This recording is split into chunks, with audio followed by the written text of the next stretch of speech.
Muy buenas, mis apreciados hermanos y amigos que nos siguen en el canal de la Iglesia Diestra de la Majestad de los Guasimitos aquí en Venezuela. Hemos estado trabajando arduamente para expresar el mensaje del fin de los tiempos y el mensaje de esperanza por la venida del Señor Jesucristo a la tierra cuando venga a buscar a su iglesia para llevarla a el reino de los cielos y a vivir siempre con el Señor. Nos gustaría que te suscribieras al canal y que también compartieras con tus amigos y con tus contactos estos mensajes que los pueden edificar a ellos también, además de edificarte a ti. Y danos un like y deseamos que estos mensajes sigan siendo de ayuda espiritual para todos nuestros oyentes. Dios los bendiga. Bueno, por allí le llegaron a algunos seguramente en sus teléfonos el tema que íbamos a tratar hoy, y es el tema del Padre Nuestro. Padre nuestro que estás en los cielos, santificado sea tu nombre, venga tu reino, hágase tu voluntad en el cielo, así como en el cielo también en la tierra. Y bueno, de ahí por supuesto hay muchas otras frases más que no vamos a alcanzar a tocarlas hoy, porque apenas hoy vamos a tratar la introducción de ese tema y no vamos a tocar ninguna frase de ese texto del Padre Nuestro, sino que vamos a hablar un poco acerca de lo que es la oración. ¿Cuál es el verdadero sentido realmente de lo que el Señor quiso decir cuando los discípulos le dijeron a Él: Señor, enséñanos a orar? Ellos estaban un poco inquietos porque Juan el Bautista ya había enseñado a orar a los discípulos que él tenía tras él. Y dice, así como Juan, hay un texto que también menciona el hecho de que Juan le había enseñado a sus discípulos, entonces también el Señor debía enseñarle a los suyos, ¿no? Y por supuesto el Señor Jesucristo comienza no directamente diciendo, cuando ores vas a orar así. No comenzó haciendo eso, sino que les dio una introducción también de algunas cosas que tenían que tomar en cuenta para el momento cuando tenían que estar orando.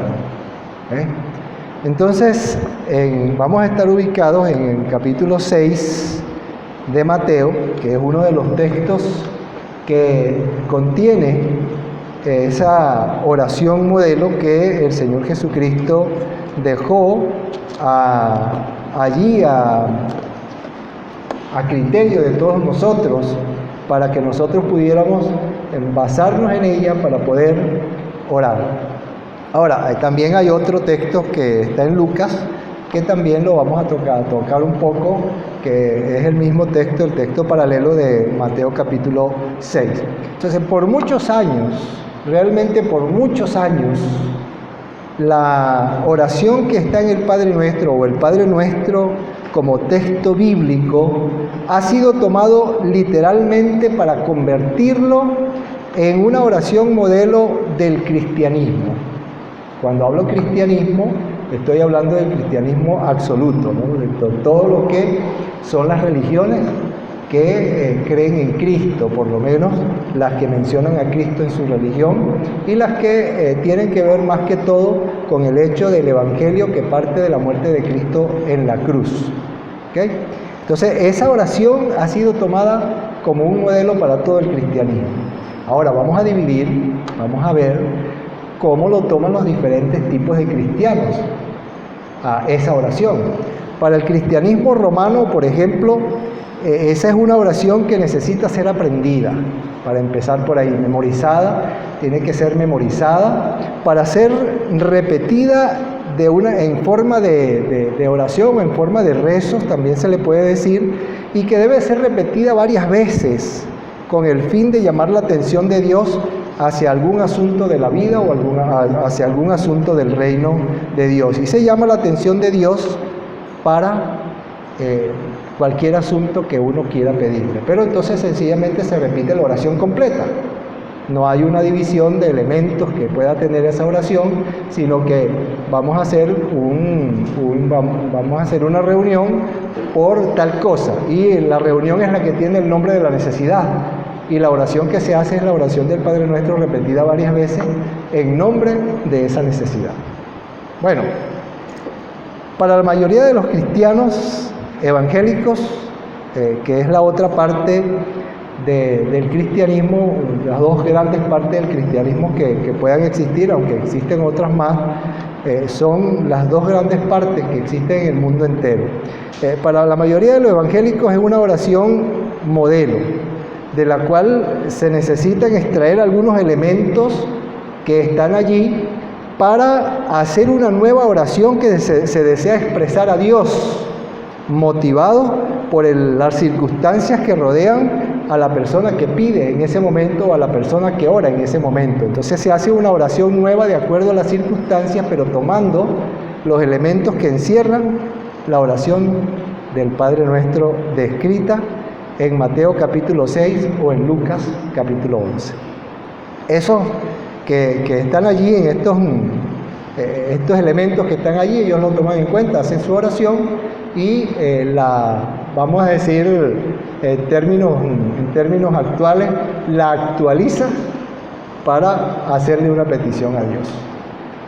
Generalmente se ha visto eso así y nosotros lo enseñamos, porque la intención de estos mensajes que vamos a tener a partir de hoy, no sé cuántos van a ser, no he determinado cuántos van a ser, porque hoy apenas vamos a estar en la introducción sin meternos en el Padre Nuestro y el próximo domingo vamos a estar solamente en el hecho de orar con sentido común, solamente tocando la frase aquella que dice: cuando ores, orarás así.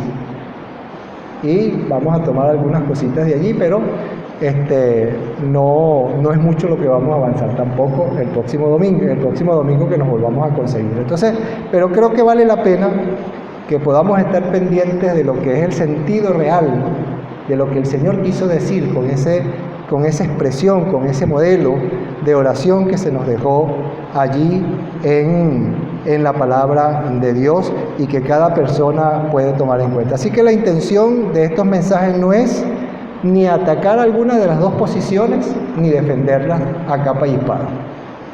No vamos a defender el hecho de que la oración es un modelo, ni vamos a atacar esta oración como un modelo que ha sido memorizado para ser rezado por varias veces. Solamente vamos a hacer una explicación tomando el texto bíblico y vamos a ir frase por frase. Y cada uno de ustedes va a ir tomando en cuenta el significado de esta oración, lo significativo que tiene el sentido de orar a Dios con sentido común, con una expresión real, con una expresión que salga de tu corazón y no con una expresión que sencillamente tú memorizaste y que oras en nombre de alguna petición X que no mencionas en la oración, pero que en alguna parte debe estar y que Dios debe entender porque Él es todopoderoso. ¿Ves? No necesitamos hacerlo de esa manera. Por lo tanto, la oración tiene que ser lo que nosotros podamos hablar con Dios con respecto a varias cosas. Uno, que es el principal de todos, es tener una conversación con Dios por los asuntos de su obra, los asuntos del reino de Dios. Cuando nosotros conseguimos oraciones del Señor Jesucristo en la Biblia, ¿qué cosas oraba? Habían algunas cosas que tenían que ver con Él, pero directamente estaban relacionadas al reino de Dios. Por lo tanto, la oración del Hijo de Dios tiene que estar relacionada con el reino de Dios, del cual tú eres parte de eso. Y por ser parte de eso, por supuesto, tú estás en esa oración también, donde están también tus hermanos como parte de ese reino y que también ellos están en esa oración. Las circunstancias que ocurren en el Evangelio de Cristo, por lo menos, estas cosas que estamos hablando, por ejemplo, este caso de Afganistán en estos momentos, donde están siendo perseguidos los hijos de Dios y los están matando, los están masacrando porque quieren exterminar el cristianismo. Ahí está el reino de Dios y nuestra oración tiene que estar dirigida a orar por nuestros hermanos que son parte del reino de Dios que está siendo atacado. Así que toda oración es la oración de un hijo de Dios que tiene que ver con el reino de Dios, con los asuntos de nuestro Padre. No es sabido, por ejemplo, que el Señor Jesucristo, cuando se fue de la presencia de sus padres y se quedó por allá en Jerusalén, y cuando lo consiguieron hablando con los líderes religiosos de aquel tiempo, y los padres le preguntaron, pero mira, nos diste ese tremendo susto, pero no tienen que saber ustedes que yo tengo que ocuparme de las cosas del reino de mi Padre, que ahí es donde tengo que estar. Estas cosas estaban en la oración del Señor Jesucristo. A veces nos preguntamos, usted se puede preguntar, ¿usted cree que el Señor Jesucristo tenía necesidad de orar? ¿Qué piensa usted? ¿Realmente el Señor Jesucristo tenía necesidad de orar? ¿Por qué lo hacía? ¿Se ha preguntado eso? Y si no se lo ha preguntado, yo le estoy preguntando, ¿no? Y ahora le puse esa espinita allí, entonces algunos dirán, pues a lo mejor que no, como algunos piensan que no tenía necesidad de bautizarse. Porque algunos dicen, no, pero ¿a qué se iba a bautizar el Señor Jesucristo? Pero el Señor Jesucristo se bautizó porque era hijo de Dios y tenía que mostrar en el mundo que era hijo de Dios. Eso es todo. Él no se bautizó porque tenía pecado ni nada por el estilo, como algunos creen que la gente tiene que bautizarse para ser limpios de pecado, esa atrocidad doctrinal que han destrozado la doctrina real del Evangelio de Cristo para la salvación, y entonces bautizan a la gente para que sea salva. Asimismo es la oración. El Señor Jesucristo, podemos preguntarnos, ¿tenía necesidad de orar? La respuesta es sí. La respuesta es sí. Él estaba aquí en un cuerpo humano, en su humanidad. Él tenía necesidad de orar. Tenía que hablar con su Padre de los asuntos del reino de su Padre y estar de acuerdo con su Padre en los asuntos de su reino y hacer las cosas como su Padre, como el dueño del reino, quería que se hiciesen. Y si el Señor Jesucristo tenía necesidad de orar, ¿qué queda para nosotros, hermano? ¿Qué queda para nosotros?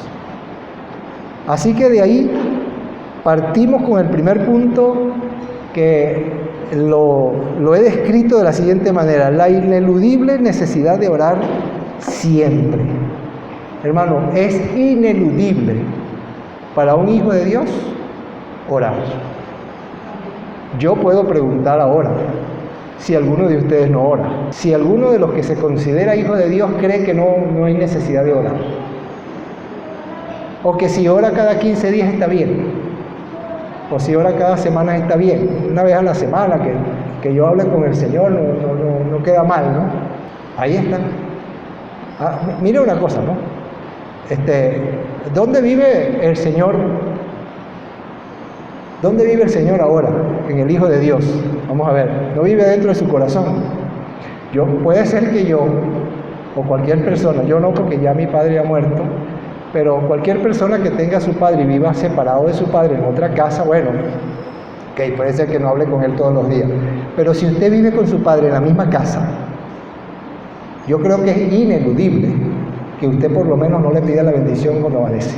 Y si Cristo está en su corazón, hermano, y si el Espíritu Santo mora en usted no tiene escapatoria. Ningún hijo de Dios tiene escapatoria para decir, yo tengo a Dios lejos y no lo puedo ni siquiera saludar. Es ineludible el hecho de que yo tenga que tener comunión con Dios, porque los dos vivimos juntos, hermano. Vivimos juntos. ¿Cómo no puedo yo hablar con mi Padre?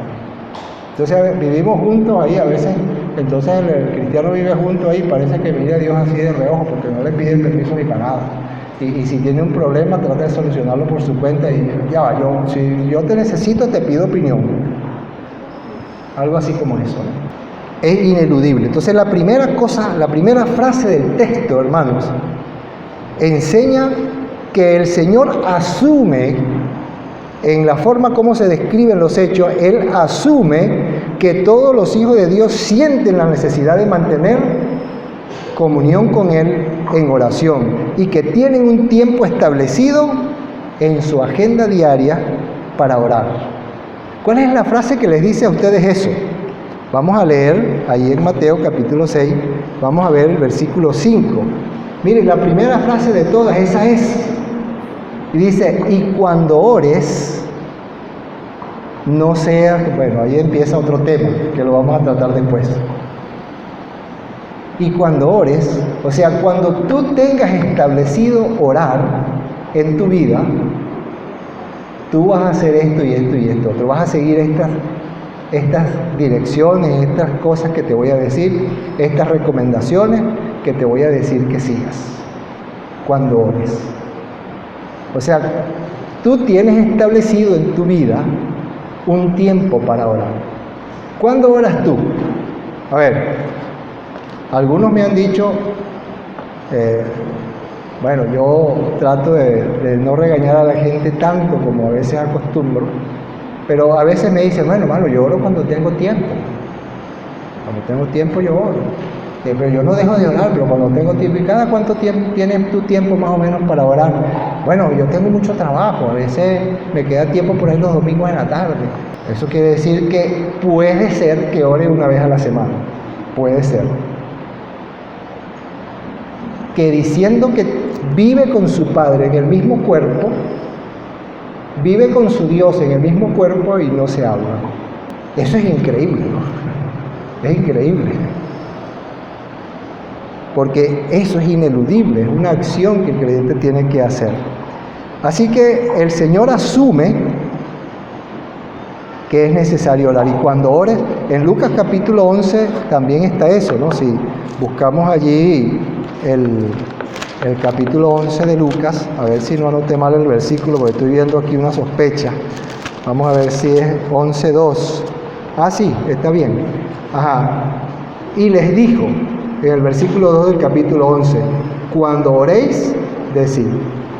Entonces, cuando tengas establecido orar en tu vida, en el momento diario de tu vida que tú tengas establecido tener comunión con Dios en oración, tú vas a orar de esta manera. Así que, hermanos queridos, el Señor asume que tú tienes como hijo de Dios la necesidad de orar regularmente. Y el que no ora regularmente, hermano, ¿qué le puede pasar? Bueno, un hijo de Dios que no ora regularmente está completamente indefenso ante cualquier ataque de Satanás. Queda indefenso, queda vulnerable, queda expuesto a un ataque como un blanco fácil para ser derrotado, y es natural porque no tienes una conversación con el Padre Celestial acerca de los asuntos del reino. Tú no sabes qué hacer porque no sabes qué está pasando en el reino, no estás pendiente de eso. Y si no estás orando a Dios por las cosas del reino, tú no sabes lo que está pasando en el reino, ni qué necesidades del reino de Dios hay, ni qué hay que hacer en el reino de Dios, y por lo tanto tú no tienes interés de eso. Pero cuando tú tienes interés de eso, porque tú has llegado a ser consciente de que como hijo de Dios eres parte del reino más importante de todo el universo, el reino de Dios, y que como parte de ese reino más importante de todo el universo, sencillamente tú tienes que ponerte de acuerdo con el dueño del reino para poder servirle de acuerdo a lo que es y lo que debe hacerse en las necesidades que el reino tiene. Y tú eres parte del reino, por lo tanto las peticiones de tus propias necesidades están incluidas ahí. Ahí están. Porque tú eres parte del reino. Están incluidas las necesidades de nuestros hermanos, como les decía al principio, porque ellos son parte del reino, que también son. Lo que ocurre en el reino de Dios es nuestra parte en la oración. Y es nuestra parte, además de la oración, en el servicio, porque no solamente es orar, sino hacer algunas cosas para que el reino avance. Entonces necesitamos estar de acuerdo con ese Señor, con ese dueño de ese reino, porque tiene que saber lidiar con el reino de Dios. Mira, hermano, es lamentable, completamente lamentable, que algunos hijos de Dios no sepan lidiar con las cosas del reino, mucho menos pueden lidiar con las cosas que pertenecen al reino de las tinieblas. Y son presa fácil porque no saben lidiar con el reino, no saben identificar una cosa de la otra, hermano. Hoy en día, en esta necesidad y en esta pandemia, en estas formas de reuniones, hay personas que se desesperan de alguna manera porque creen que no están haciendo lo correcto, y entonces se han ido a otras doctrinas, que se han atrevido a desobedecer las leyes y reunirse todo el tiempo, y se han atrevido a hacer cosas atroces y destruyen la doctrina que han aprendido en sus vidas y la cambian por cualquier mentira que les dicen. ¿Qué es lo que tienes que hacer tú en el reino de Dios para no inmiscuirte, para no mezclar las cosas santas con las cosas impuras? Esta semana, o la semana pasada, pues. Entonces, recuerdo, estaba leyendo ahí en Ageo la sentencia de este profeta cuando habla acerca de los hijos de Dios, del pueblo de Dios que mezcla las cosas santas con lo pagano. Y yo allí vi en la cola, sentado ahí en mi carro, recordaba todas estas cosas que pasan con las iglesias de hoy en día, hermano. Cómo la liturgia ha sido mezclada con cosas paganas. Cuando hablo de liturgia estoy hablando de la forma de hacer los cultos, hermano. Los modelos de cultos que se tienen hoy, donde hay desastres en cuanto a la forma de adorar a Dios. Bailes que ya no son ni danza, ya son bailes inmorales que existen dentro de las iglesias donde ya han puesto hasta tubos para que las hermanas suban y bajen por esos tubos haciendo, bueno, mejor ni digo nada, ¿no? Hermano, eso es verdad lo que les estoy diciendo, hermano. Eso no son cuentos, esas cosas están pasando. Mezclar las cosas santas, hermano, porque no pueden lidiar ni siquiera con el reino de Dios, mucho menos lidiar con el reino de las tinieblas, hermano, que arrasa, atrae a la carne y la hace caer y la destruye. ¿Cómo podemos nosotros sustentarnos en el reino de Dios entonces? ¿Quién es nuestra fuerza? ¿Quién es nuestra compañía? ¿Quién es aquel que nos garantiza la verdad? Sino una comunión con Dios, que es el dueño del reino, con la ayuda y la participación directa del Espíritu Santo, que es quien guía a todo hijo de Dios a la verdad.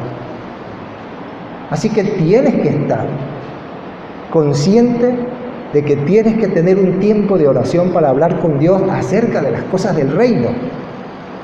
Por eso el Señor asume y les dice, Él nos les dice, bueno chicos, voy a hablar con... ¿Quién ora?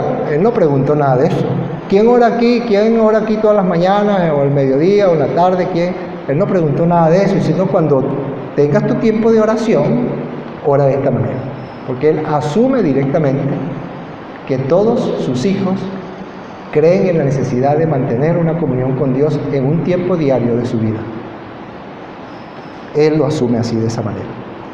Por otro lado, podemos hablar, hermanos, de las reuniones que a veces son públicas, no necesariamente siempre ocurre esto en público, pero podemos hablar de eso en el que muchos no oran y poniendo en razón el hecho de que no saben cómo orar.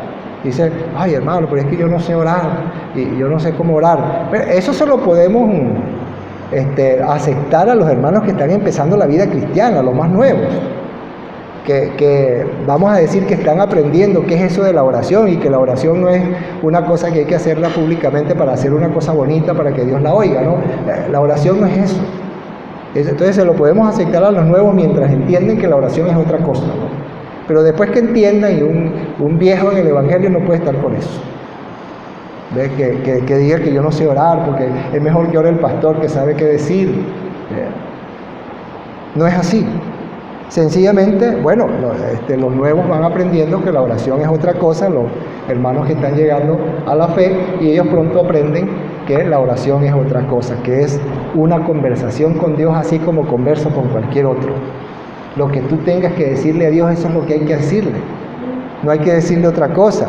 Entonces, sencillamente no es vamos a decir, aterrorizarse porque lo mandan a orar. Déjeme decirle que la oración no es para encantar a los que nos rodean, hermano. No es para agradar ni para encantar a los que nos rodean, para que después que termine la oración diga, ay hermano, ese hermano sí ora bonito, ¿no? Bueno, oró bonito, pero eso no encantó a Dios, eso encantó a los hombres. Porque no es para encantar a los que te rodean. La oración, eso sencillamente es un acto.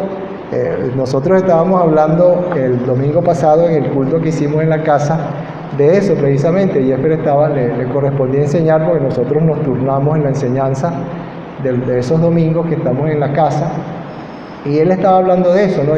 Llega a ser un acto farisaico. Entonces a veces nosotros creemos que no somos fariseos, pero cuando decimos que yo no sé orar porque no sé usar palabras bonitas, entonces caemos en un acto farisaico, porque los fariseos oraban era para que los vieran, para que los oyeran orar bonitos y para ese tipo de cosas. Entonces caemos en un acto farisaico creyendo que no somos, ¿no? Pero al final caemos en un acto así. Ahora, la oración entonces es estar en plena comunión con Dios en razón de los asuntos del reino, como ya les he dicho, y tú eres parte de ese reino. Entonces, otra cosa es que por orar muy bonito, como estamos diciendo, una persona no conquista el corazón de Dios por eso. Las oraciones bonitas no son las que conquistan el corazón de Dios para oír la oración. Lo que conquista el corazón de Dios es una vida obediente, una persona que está claro de lo que es el reino de Dios y está claro de lo que hay que hacer para hacer que el reino de Dios avance.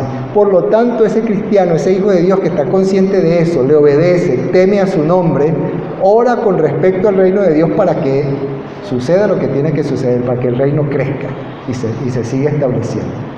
Ahora bien, eso es lo que conquista al corazón de Dios para oír una oración, no es otra cosa. Si usted dice palabras muy bonitas, hizo una oración muy bonita y todo lo demás, usted conquistó a los que le rodean, porque los que le rodean van a decir, no, Dios, la próxima vez que necesite que alguien ore voy a ponerlo a él, porque él ora bonito, pero no conquista el corazón de Dios por eso. Así que, hermano, eso quiere decir que tú sí sabes orar, porque tú sabes hablar. Tú sabes tener coherencia en una conversación. Así que no importa que tú te dirijas a Dios. Si tú temes a Dios, Dios va a oír tu oración aunque tú ores feo. Tú oras feo, toscamente, todo tosco, con palabras que, bueno, que no tienen que estar ni ahí, pero ahí están y el Señor entiende eso. Y el Señor te oye porque tú estás en completa comunión con Él. Temes a su nombre y le obedeces. Así ores feo, pero el Señor te oyó. Y bueno, eso no quiere decir que Dios no oye a los que oran bonito. Si hay alguien que ora bonito y teme a Dios y su oración es sincera, bueno, perfecto, pues tiene mucho vocabulario y sabe muchas palabras. Eso no quiere decir que nos vamos a quedar así todos toscos. Usted puede seguir aprendiendo a hablar mejor y puede hablar mejor. Eso no tiene ningún problema. El problema no está ahí, hermano. Lo que quiero decir es que el problema no está ahí. El problema está en que la persona sea completamente sincera o no delante de Dios cuando ora. Entonces, en eso de tratar de orar bonito para agradar a los que nos rodean, eso nos lo enseña el mismo texto en la segunda parte del versículo 5 que estamos tratando allí. Vamos a tratar esa parte allí para que lo veamos. Dice, y cuando ores, 6:5 de Mateo, no seas como los hipócritas, porque ellos aman orar de pie en las sinagogas y en las esquinas de las calles para ser vistos de los hombres. De cierto os digo que ya tienen su recompensa. ¿Ves? Bueno, ya, si alguien ora bonito solamente para que lo oigan y para que lo vean, pues ya tiene su recompensa, ya eso pasó, ya lo vieron y ya dijeron de él que ora bonito y todo lo demás. Entonces ya tiene su recompensa, se sintió bien, orgulloso y todo aquello que pueda sentir por orar bonito y por estar en público. Pero tú sabes orar mejor que él, porque tú oras feo, pero tú oras al Señor. ¿Ves? ¿Ves cómo es? Así que tú oras mejor que él, por eso. Muy bien, la Biblia entonces nos habla perfectamente de que no necesitamos caer en actos farisaicos ni de hipocresía. La oración va indiscutiblemente ligada al hecho de temer a Dios y que el temor de Dios es lo principal que todos tenemos y que la oración indiscutiblemente va más allá de los actos de justicia humana. Para terminar, hermano, en conclusión, por el día de hoy, dice, conseguí por allá una frase del comentarista Matthew Henry Matthew Henry dice una frase muy interesante cuando habla de los cristianos en cuanto a la oración. Mire lo que dice: es más fácil encontrar a un hombre vivo que no respira que un cristiano vivo que no ore. Es más fácil conseguir a un ser humano vivo sin respirar, lo cual eso es imposible, ¿no? Porque vivo no puede estar sin respirar, que un cristiano vivo que no esté orando. ¿Qué quiere decir eso, hermano? Los cristianos que no oran están en peligro, en mucho peligro, están moribundos, completamente moribundos. Necesitamos orar. Entonces, hermano, no está mal orar en público. Eso no es lo que la Biblia discute. No está mal, completamente no está mal orar en público, pero orar solamente donde podamos recibir admiración de los demás, eso ya está mal. ¿Ves? Orar sencillamente tiene que ser un acto dirigido a Dios, para que sencillamente sea un acto honesto, donde nos estamos comunicando con Dios en cualquier forma que lo hagamos, sea en público, sea delante de mucha gente, sea en privado, sea donde sea. Podemos orar, eso no está mal, eso la Biblia lo describe perfectamente, que es posible, ha sucedido en muchos, vamos a decir, muchas escenas bíblicas.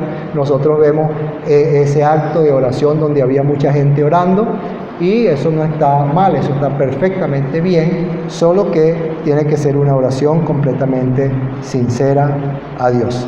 Muy bien, eso es por el día de hoy. El Señor los bendiga y los guarde. El próximo encuentro que vamos a tener, vamos a hablar un poco acerca de cómo tener una oración con sentido común.